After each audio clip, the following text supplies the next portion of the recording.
What's going on, everybody? I'm Tim. This is Dom. And welcome to another review. What's going on, movie poop?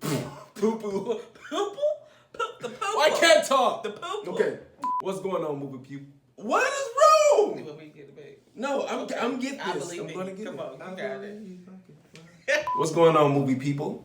I'm Tim. This is Dom. And welcome to another episode of Reviews in Black. All right. Yes. Hey. And if you haven't already, make sure you like, subscribe to our channel at In Black Reviews on Instagram and Facebook and YouTube. Yeah. And Twitter. Yep. Click the bell so you get a notification whenever we drop new content.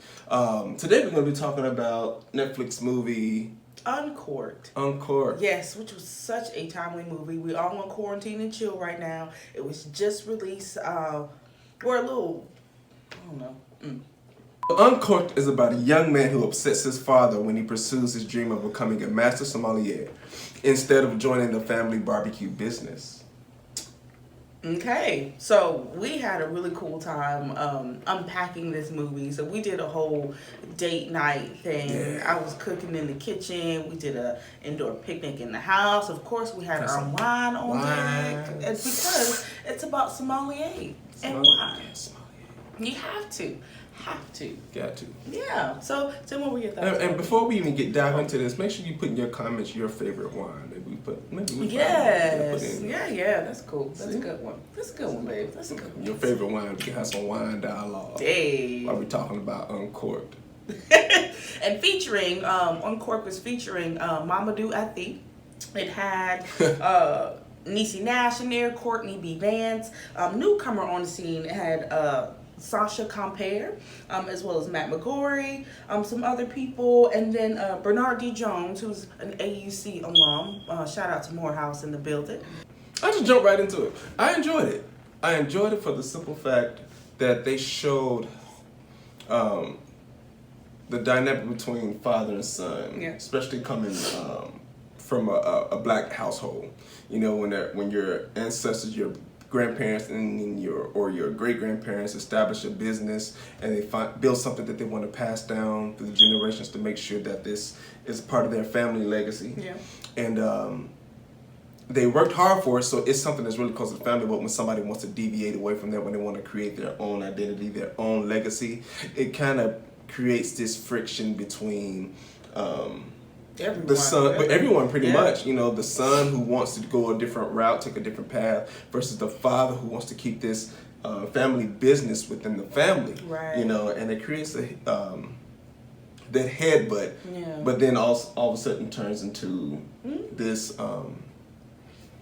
I don't know, this unbreakable love. Yeah, absolutely. For each and other. even kind of piggybacking off of dynamic. So you have the dynamic between father and son, right? Father, I know exactly where you're going. You know, dad's dad did this, and again, just like Tim said, dad's dad did this. Now he wants to pass it to his son because he feels like that's what he's supposed to do. He sacrificed so his dad could live his dream. So now he feels like, let's keep it going. And then you have the son who is just trying to find his way and finds a passion. But then also you have between the mom and the dad, the dad is, hey, this is what we sacrificed for. My dad sacrificed for this. This is what we have to do. And then you have the mom who's like, I hear you, but yet our children have to find their way. This may not be what he wants to do, and that's okay. And it doesn't mean just because he doesn't want to continue the family business doesn't mean he's letting go of him, you know. And I thought that was a really cool just dynamic. So you had a lot of different dynamics going on and how things how the relationships are kind of planted and patterned out throughout there. Yeah, and then they snuck in part of movies that we're not big fans of, and that's the romantic part. Yeah, you know, smooth. And they snuck it in smooth enough that it kept us engaged, and we actually enjoyed that part. We're not big chick flicky, ish, flickish ish. Yeah. Flickish-ish. No, not at all. But it was smooth. I think probably one of my favorite parts in the movie was when he first met who ends up becoming his girlfriend through his entire process. She was coming in there with her homegirl looking for some wine, just something. And she was completely uneducated about wine. She just knew she wanted something. And he was able to kind of spit game and educate her on wine and make it synonymous to hip hop, which is like this. I mean, that was. But he wasn't spitting game. game though. I mean, He was just really happy, because he was having a regular conversation. Because when he realized that, okay, she was actually starting to feel him, he froze up. He didn't know what to do. That's true. He was actually talking about two things that he loved, which was wine and hip hop. That's true. And speaking of that, I really love how the film, how it's when you think of wine and you think about sommelier, right? You think of really elegant, really classy, upscale, just kind of all of these upper dynamic things. But then you have this movie who takes such an upscale concept and then you pair it with hip hop music. So the soundtrack all throughout the movie was,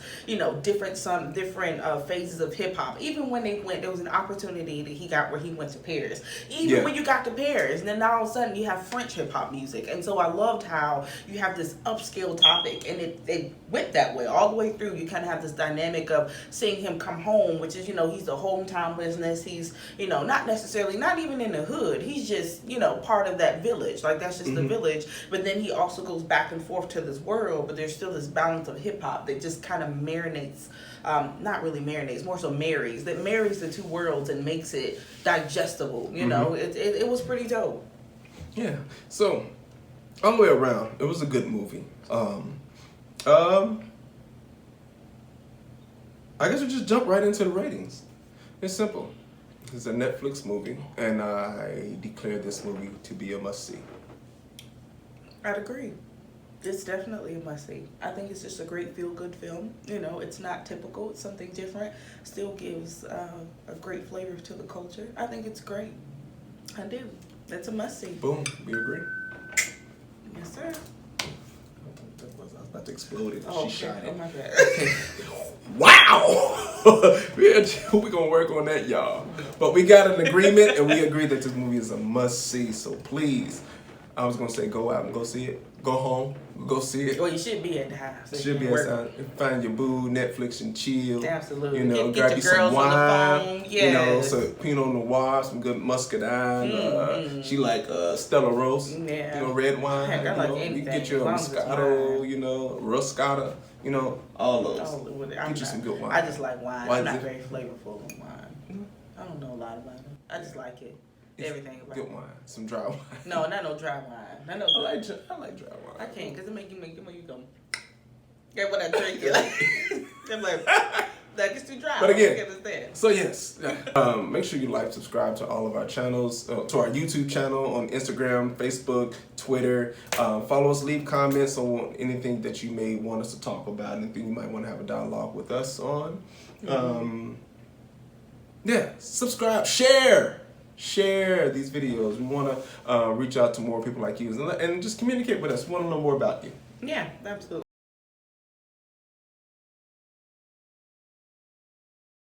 Oh, can I tell my funny story? Tell you about wine. So because this movie is all about wine, right? And again, I'm not the most well versed about wine. I just love wine, but I have to tell this funny story because it makes sense. So when me and Tim, we weren't married yet, we were dating, right? Dating. So we were dating, and with my job, we got an opportunity to attend this fundraiser that was a wine tasting. And so we go to this venue. It's in like this lofty type venue. It's real dope. All the little fancy swanky people are there, right? And then we there kicking it. And there's all this opportunity for wine. Like you walk in the door, they give you this huge glass, and they're like, hey, take it around, taste everything. And so this was I've been to a wine tasting before, but it's been a really long time. And even then, I'm really a lightweight. So, I'm tasting wine, and I didn't know Tim. I mean, he's not a sommelier, but, he know a lot about wines. And so we're tasting wines, and he's telling me about all the different types of wines. And then we're drinking this dry wine, right? We're drinking, and again... I told her it was dry. She was like, how can something wet be dry? I was like, how can something wet be dry? I just don't understand. And then we probably got to, our fourth cup? Well, maybe like our fourth wine. And so I'm drinking the wine, and I'm like, ooh, this one tastes good. Like, this one tastes like juice. I can drink this one all day. And he was like, well, you got to be careful about that because, you keep drinking, and then next thing you know, you're going to look up and you're going to be drunk. And I'm sitting there holding my glass. I'm like, oh, man, really?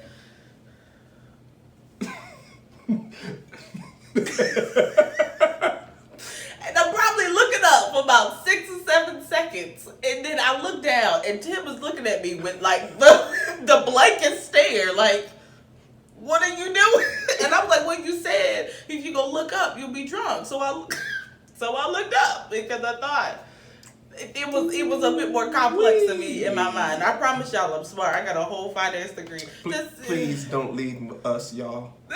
Please don't leave us. She just had a blonde moment, and she had a few glasses of wine in her system that night. Yeah. So that was just that's all right. I've had better days. I've had better days. Yes.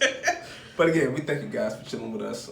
Thank you guys for our faithful viewers and the ones that are to come. And even our new ones. I didn't think that we got like 7 or 8 new subscribers today. Nice. Yeah. So nice. Thank you. I hope this is your first video watching. We appreciate you guys coming. Again, keep inviting people. Let people know we're here talking movies, talking all kind of fun stuff. And the more we do this, the more we hope, again, just like Tim said, that you guys talk back to us. We don't want us to be a one-way street. We want to communicate with you. And again, just like you said in the beginning, let us know in the comments if you've seen Uncorked, what your favorite bottle of wine is, how you like to unwind with a bottle of wine. And we do communicate with you guys. We do. So if you leave a comment, we will get back to you. Yeah, absolutely. So until next time. Deuces.